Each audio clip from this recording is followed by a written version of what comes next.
Okay. I myself, Michelle's on assignment. Welcome to episode 53 of the Shelter Cats podcast, my labor of feline love.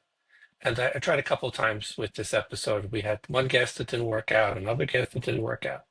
I recorded one last week, and I was just not happy with how it came out. So this topic has been something I've been thinking about doing for a while.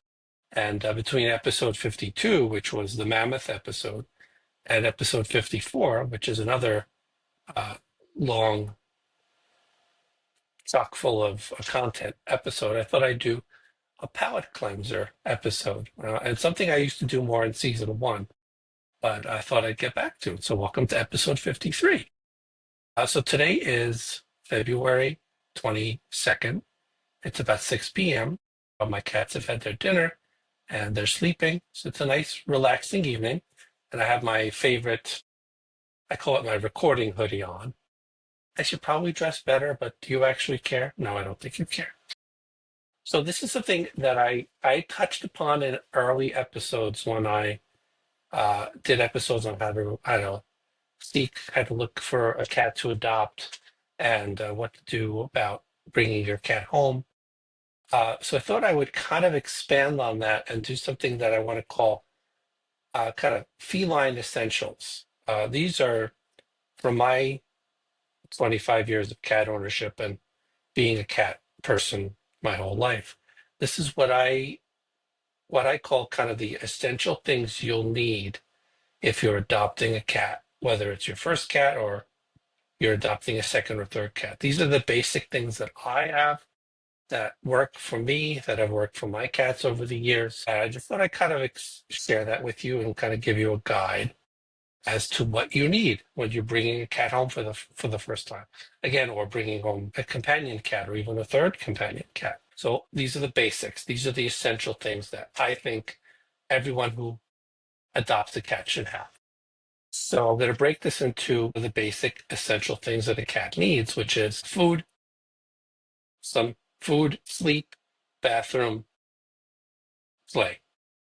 Those are the basic things that when you adopt a cat and when you agree to bring a cat home, what you agree to do, provide them a home, provide them food, provide them water, provide them a place to go to the bathroom and a place to sleep. So this is what has worked for me. Obviously, if you have different opinions, please feel free to put them in the comments. You can comment on Spotify, you can comment on YouTube as well.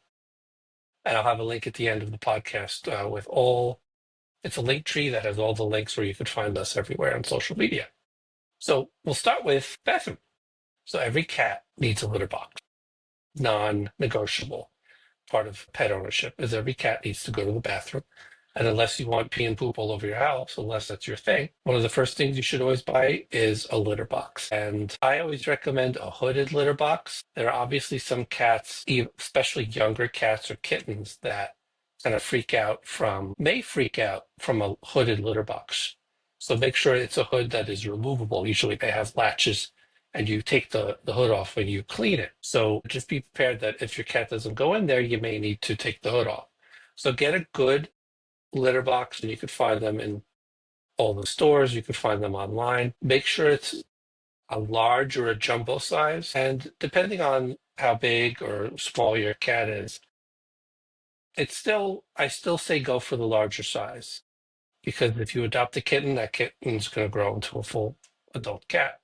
So most cats like to go in, they turn around, they do their thing, and they'll usually turn around a couple times and then they'll bury the bathroom stuff that they just did. So make sure that it's big enough that your cat could turn around and comfortably and get themselves all the way into and can have privacy. Because most importantly, cats want to have privacy when they're going to the bathroom. So do we all. I don't go to the bathroom with other people around. I don't know if you do.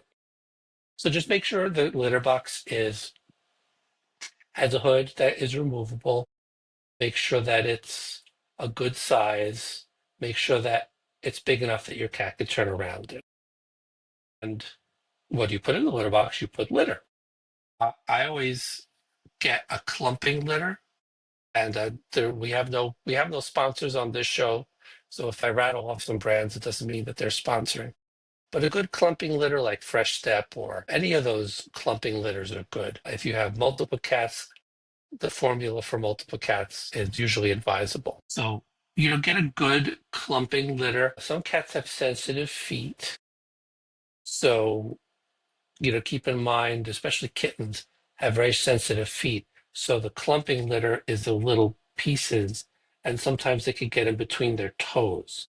So if you have a younger cat, or if you have a cat with very sensitive feet, another option might be that kind of pine-based litter, like feline pine, yesterday's news, and they're more like pellets that disintegrate as the cat uses the litter box.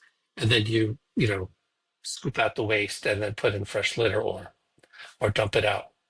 So, get a good quality litter. And if they're a younger cat, you might want to get the pine-based litter because, sometimes if the kernel gets in between their toes, where the webbing is on a cat or a kitten, it could cause an infection. That happened with Mona. So learn from my mistake. And obviously, if the budget allows, there are smart litter boxes. There are self-cleaning litter boxes that could be hundreds of dollars, some as high as $800. Some have apps connected to them. If your budget allows those, then go for it. I can't imagine my cats liking any of those things, and I've never had one, so I can't speak to those smart, fancy, expensive litter boxes. In this household, I have the basic litter boxes. So food, so litter box. Obviously, you need a scoop for the litter. So get one with a metal handle because those plastic scoops where, it's a scoop with filter in it. So you scoop out the waste and it filters out the litter. Make sure you get one with a stainless steel or a metal handle because I can't tell you how many of those have snapped in half as I've tried to scoop out pee or poop from a litter box. So it may be a couple more bucks, but get the one that has like a metal handle and they'll last you for a long time. I usually get the 4-gallon little plastic trash bags. In the old days, I used to keep the shopping bags from supermarkets, but where I am in New York, they don't allow those. They don't allow plastic bags anymore.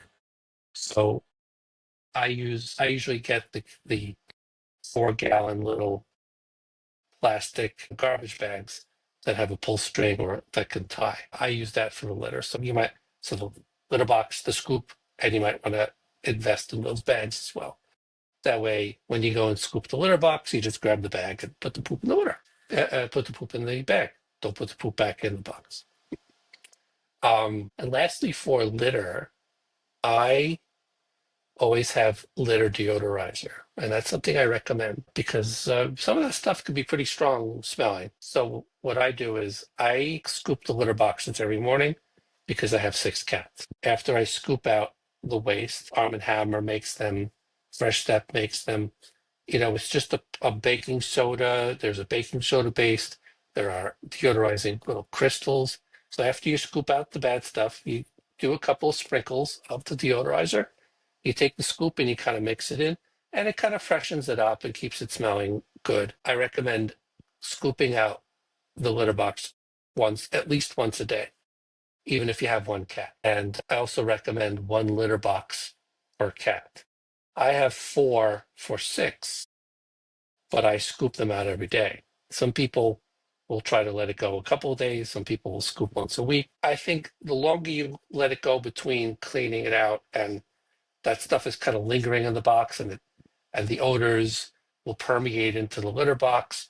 My personal opinion is I think you're asking for litter box issues. And I've had my tiger, Tyler's first roommate, if the box wasn't spotlessly clean, he would poop outside the litter box. So I say clean them every day. Otherwise, you're asking for litter box issues. Just get in the habit of I do it every morning. I feed them after they're done eating. I wash their bowls, and then I scoop out the litter boxes. That way, I can get away with having 4 for 6. If you live in a 2-bedroom apartment, so I don't have the space. But if your home allows for more space, try to have one litter box per cat. But I scoop them every morning, and I haven't had any issues with my cats. So that solves the bathroom part. Now the food. So first of all, food bowls. You can go crazy with food bowls. You can get fancy schmancy food bowls. I have found that ceramic bowls work well, like porcelain ceramic bowls, or the stainless steel bowls are usually the least expensive, just plain stainless steel bowls. If you get the ceramic bowls, try to get them that come in a little stand where there's one for wet food and one for dry, and the bowls sit in a kind of stand. Ceramic bowls, you run the risk of them breaking because cats are not always graceful. Sometimes they knock the bowls over, and if they trip on them, the ceramic bowls could break. Now, I have a ceramic bowl that originally was for Tyler and then for Sophie, and now it's Taylor's bowl. So I've had one ceramic bowl for a very long time. I find the stainless steel bowls work best because they're inexpensive. If they fall or get knocked over, nothing will break, and they're easiest to keep clean. I don't recommend the plastic bowls because the plastic will scratch and sometimes the plastic will shave off into the food. You run the risk of the cat ingesting the plastic. They're not the easiest to keep clean because plastic kind of gets kind of weird after a while. So I've had the best luck with the stainless steel bowls or the ceramic as well if you get a rack, or just be very careful. So get the bowls, obviously. And food is a very subjective, very wide-ranging topic. And there's a lot of factors in place, such as cats that are finicky, cats that are on special diets. My Jackson had urinary tract issues, so he was on a special urinary formula than dry food. But basically, if your cat is just on regular food, first of all, a shop. So if you're adopting from a shelter, more often than not, they'll send you home when it's the day to bring your cat home from the shelter. Best day ever. More often than not, the shelters will send you home with whatever the cat is eating at that time in the shelter. So they'll give you a couple of cans. More often it's Friskies or Nine Lives, just basic quality cat food, and a small bag of dry food or a little Ziploc bag of dry food. Because when you first bring the cat home, they'll want to eat what they're used to eating in the shelter. Even if you want to go out and get the fanciest brand like Tiki Cat or Merrick or any of those fancy expensive brands, it's always a good idea to start with the brand they're having at the shelter. And if the shelter doesn't give you food to take home, you can always ask them, hey, what are they eating right now? And just start with that. And see, my cats will eat anything that I get on sale. Um, you know, they mostly have Purina One, but I've given them Friskies, I've given them Merrick, and my cats are pretty not finicky. Mona is a little finicky, but always start with the food that they're currently eating.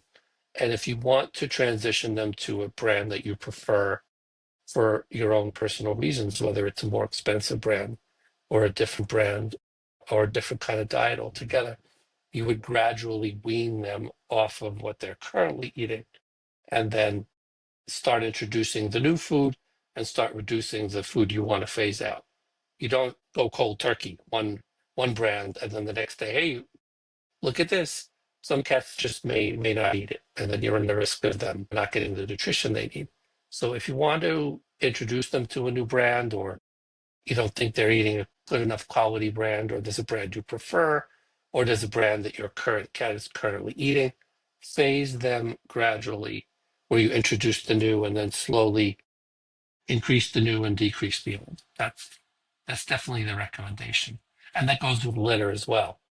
Try to keep them on the litter that they're used to. And if you want to introduce a new litter, again, my cats don't care. I get whatever is on sale that's clumping for multiple cats. My cats, I can make that doesn't matter. But some cats will get very sensitive to that. So at least in the outset, like food and litter, gradually introduce the new and phase out the old. So I do wet food twice a day, and that may vary depending on your cat, if your cat is on a special diet. As I mentioned, your cat, or if you're taking home a kitten, that kitten will need to eat more often, depending on the age of the kitten, every couple of hours or a few times a day. And then you'll need to give them kitten food, a particular kitten wet food, which is formulated for their growing bellies. If you give them adult food, they may disagree with them. I feed my cats wet food in the morning when I wake up, and in the evening, usually when I sign out of work or around dinner time. Try to keep to a regular habit of feedings, especially wet food. Cats are creatures of habit. This is what I love. Among the many things I love about cats is they are creatures of habit. So if you feed them at a certain time, they will expect that food at a certain time. And you'll find them looking at you, hey, it's 8 o'clock. Where's my food? So try to come up with a schedule that works for you and your lifestyle and stick to that schedule. And give them a good teaspoon, tablespoon, or a quarter of a can of wet food in the morning and at night. That's what has worked for me, and I stick to that schedule. But don't give them too much wet food. Don't give them too little, or just make sure that they're finishing it. If they don't like the food that you're offering, or you may want to phase in a different brand. Some cats are just more picky than others. And obviously, if you're on a special diet for the cat, if they have a medical issue, obviously follow the instructions that your vet will tell you. I am no vet. Feeding special diets may require different feeding times. Mine is just for general, regular, non-special diet food. And I always have kibble out for my cats, the dry food. And because I have 6 cats, there's a bunch of bowls all over my home. I have in the kitchen, in the living room, in my office, which is my recording studio. I have in the bedroom. And there's a bowl for each cat so that every cat has access to dry food. They're on Purina 1.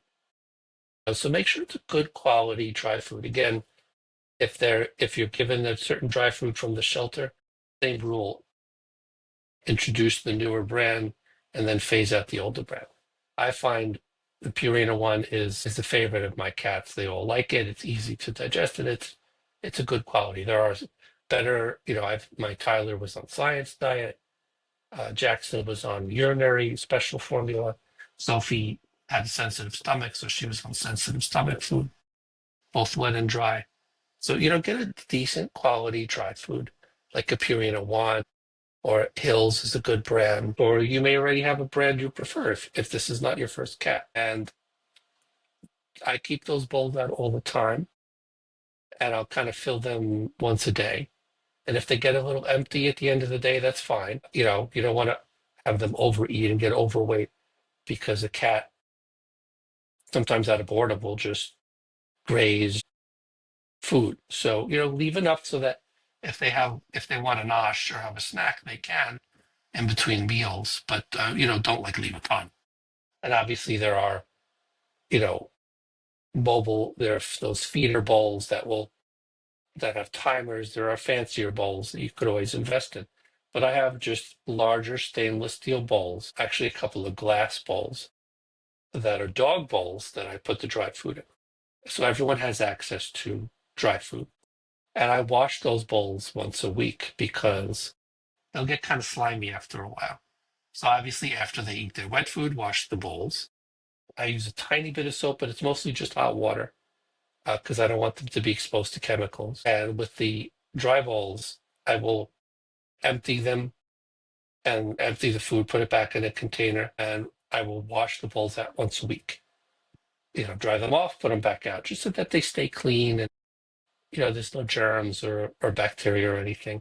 You don't want to let that go too long and risk them getting sick because the bowls weren't clean. So just get in a good habit of keeping those bowls washed at least once a week. That's what I do. Same with the litter. I wash the litter boxes out once a month because they get kind of bad. They get kind of rank after a while. Even if you're scooping them once a day, which I think you should, they'll pee in a corner, and that corner they'll have a preferred spot that they'll pee in, and it'll get kind of yucky after a while. So once a month, take the litter box, dump the litter out, throw it out, wash it in hot water, give it a good rinse, wipe it down, put new litter in. That's a good habit to do once a month. That keeps it sanitary for them. And also, again, I'm no vet, but it prevents the possibility of them getting sort of behavioral problems if the litter box is kind of smelling kind of bad. I mean, would you want to go in the bathroom that smell bad? So think of it that way. So that's the food. I have treats. I recommend treats. Don't go crazy with the treats. My cats prefer the crunchy treats, but there are all kinds of, there are soft treats. There are treats that have the little kind of paste inside. There are pill pocket treats. There are dental treats. There are treats that are pieces of fish that you break up. They're the squeezable treats that are like churro, which Mona loves and Taylor loves. They're very, very popular. Have a particular recommendation? I say try all the kinds of treats, see what your cat likes, and a couple of treats once a day is also a good kind of way for you to bond with your cat. If you want to associate it with a behavioral thing or when you play with them, there's no rhyme or reason with the treats. Just see what they like, get a couple different brands, kind of just enjoy watching them. Sometimes they'll throw the treats and they'll run and chase after them and then come back, and it kind of gives them a little exercise and stimulations, just handing them the treat. You're making them work for it a little bit. So that's the food. So we've covered the litter and food and sleep. I have various cat beds all over all over my home. So you want to provide them. Every cat is different. Some cats will prefer to hide. Some cats will just sleep with you. Some cats will sleep on you. Some cats will sleep, they'll just go off to a corner and sleep. Provide them with a variety of places to sleep. I'm in a 2-bedroom apartment, so I have little nooks all over my home. And I used to be a museum exhibit designer, so I'm still using those skills and kind of maximizing my space in my 2-bedroom apartment. Where I have little baskets that have a blanket in them. I bought a piece of one of those bookcases that are kind of like have cubbies in them to put storage. I don't store anything. I just line those cubbies with blankets. So provide a lot of spaces and areas so that your cat has a variety of locations to go and sleep. Because as our behavior expert, Steve Vaughn mentioned, cats will sleep after they eat to conserve energy. So you think they're just being lazy, but they're conserving the energy they just ingested with the food, according to Stephen. And I believe him because he's an expert. So cats also, in my experience, cats vary where they want to sleep. Most of them don't sleep in the same spot for long. Tucker will sleep on the bed. He'll sleep in one of the boxes he has. I have it under my TV cart. Sometimes he'll sleep in one of the cubbies. Sometimes I have cat trees. Definitely get cat trees for your cats because cats love to climb. So just be sure to, you don't have to buy the most expensive cat bed. Just a basic round fleece bed, or just if you have older blankets, fold them and make a little bed. You don't have to spend a lot of money. Whatever it is, whatever you want to use, just make sure they have a nice, soft, comfortable, safe place to sleep. Even the most loyal lap cat in the world will occasionally want to just go off on their own and sleep. Sometimes they just want to be on their own. And my cats will sleep together. Sometimes they'll cuddle and sometimes they won't.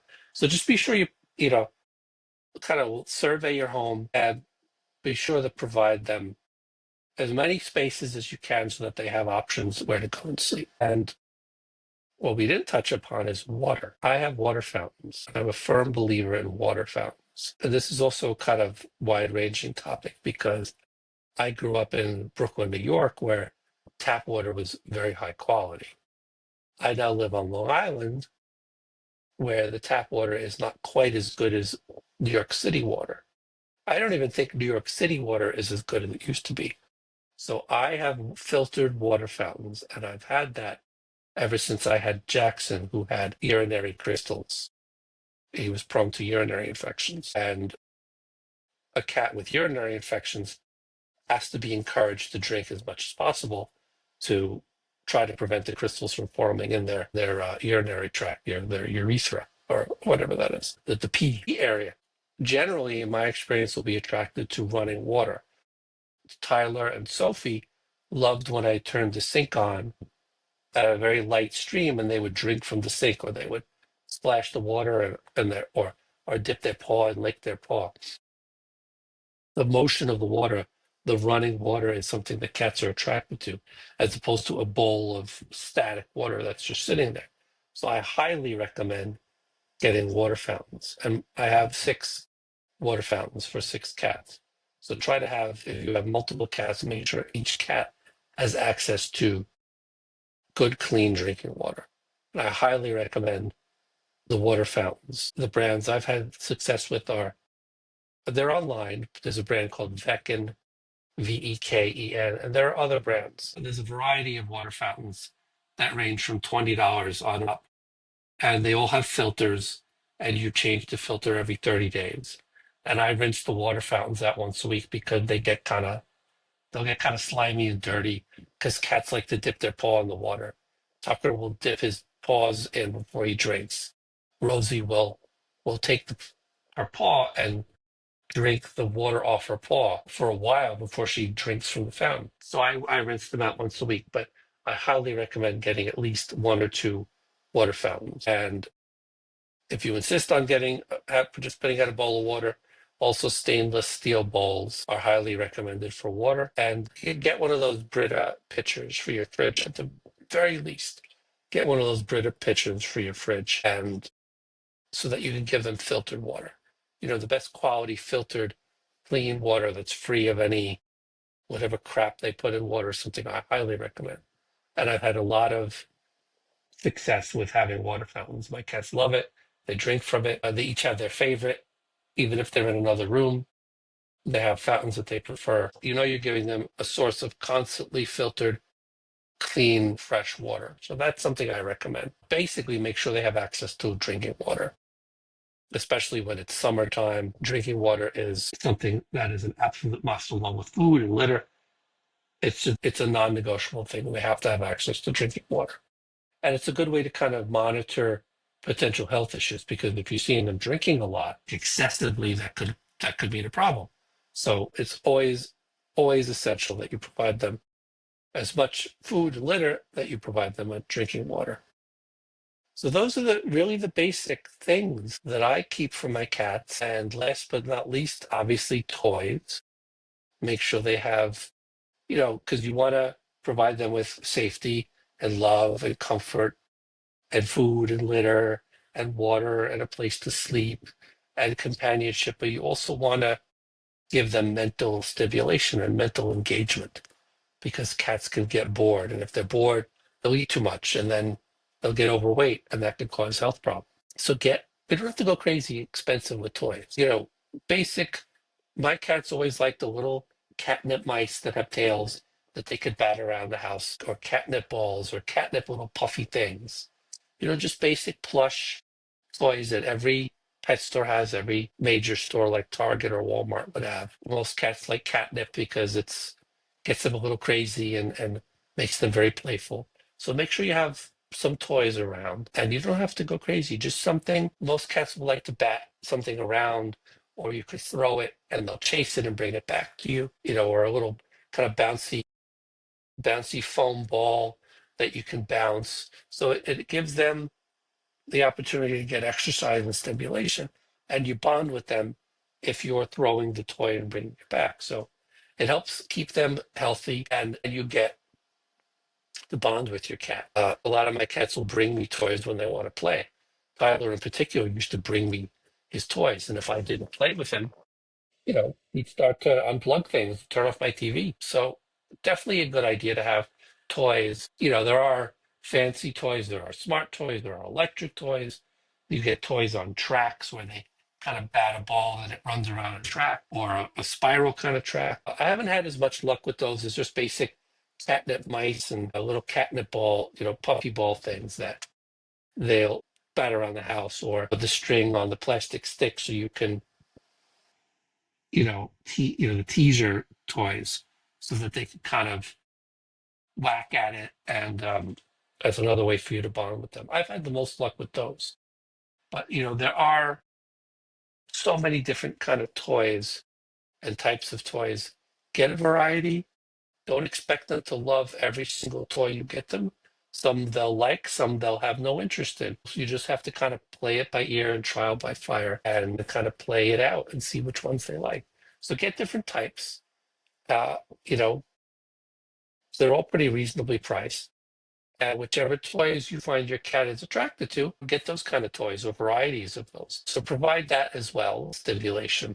Interact with your cat. Talk to your cat. I've talked about that in previous episodes. Just share your life with your cat. Don't be afraid to bitch to them about work or bitch to them about your significant other or your dating life or whatever. Just talk to your cat. You took that cat home from a shelter or a rescue because you wanted to give them love and give them a forever home.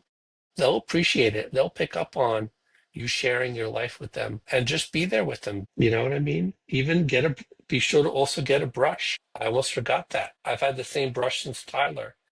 And not every cat likes to be brushed, but get a decent cat brush. And I brush Taylor. They all like it, but Taylor will wait for it. He loves to be brushed. That's another way to kind of prevent hairballs, prevent matting if you have a long haired cat. And also, it's a way to bond with your cat because cats will, if cats are bonded or get along, they'll lick each other's heads. The cleaning of each other's heads is how they kind of bond with each other. It's a show of affection, from what I understand. It's a show of love. It's not like, ugh, your head's dirty. It's a way to show bonding and to get close to each other. And it's kind of the same thing when you brush them. So just be with your cat, share your life with your cat. Your cat, it will love you no matter what. And there's no love greater than unconditional feline love. And those essentials, those basic things that I talked about will definitely help you have the best possible life with your cat. So that's what I think you need. And I just thought I'd put an episode out and share that.